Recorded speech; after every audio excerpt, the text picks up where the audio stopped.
mga karag-karag, welcome back to my vlog. Isang magandang at mainit na umaga sa inyong lahat mula dito sa Lasak City na late ako mga karag-karag. Hindi ako nakapag-vlog kahapon kasi nga dead ball si Kuragan. Sakit ng ngipin, ayun, hapla ko. Oy.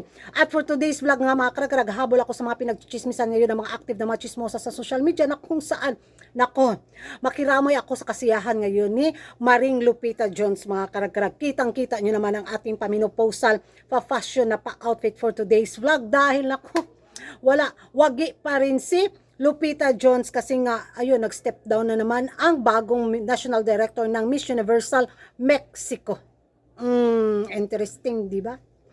Parang isinumpa yata ni Maring Lupita Jones ba kung sino man yung papalit sa akin bilang National Director ng Miss Universe Mexico, hindi siya magtatagal. At yun nga ang nangyari mga karag-karag dahil nag-say goodbye na nga ang bagong na-promote na National Director sa kadahilan ng hindi daw to yung pinangako ng organisasyon dahil sa kanilang pan-national pageant bawal ang mga trans at bawal ang mga overage na mga kandidata, kaya ayun, nag-step down si Madam Da. Ang sama na ding. O pagkuha dito. Merang 5. So yan nga mga karag-karag at marami ang nakasiyampatiya bitaw.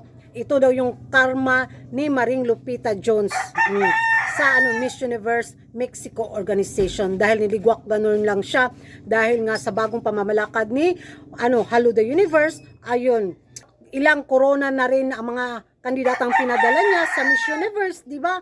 So sa taon na to mga karag-karag, ayun, nagwarla-warla ang Miss Universe Mexico organization kung sino na naman yung papalit.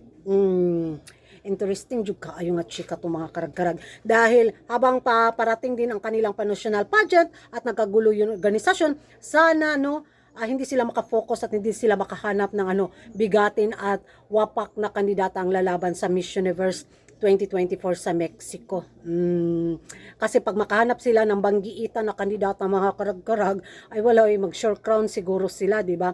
Home country.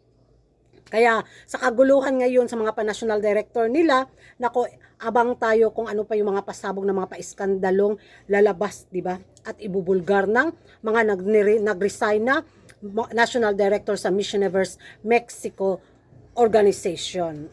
Parang nakikita ko ngayon si Maring Lupita Jones kung paano tumalon, kung paano tumawa, kung paano nagme-message sa kanyang mga BFF bitaw, kung paano lumunok na mga tequila, margarita, piña colada at kumain ng tacos si Maring Lupita Jones. Ewan ko sa inyo mga karag-karag kung ano yung magiging reaction ninyo. Kinarma nga ba kay Lupita Jones ang Miss Universe Mexico organization?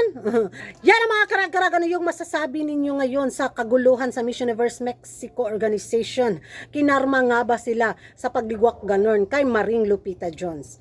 Mag-ingay tayo sa comment section at kung hindi ka pa nakapag-subscribe sa YouTube channel ko, don't forget to like and subscribe ko karag-karag. Ang mabayang lagi nagkarag-karag, don't skip ads para sa pangkabuhayan showcase ni Kuragan. Oy, diha na mo mga karag-karag.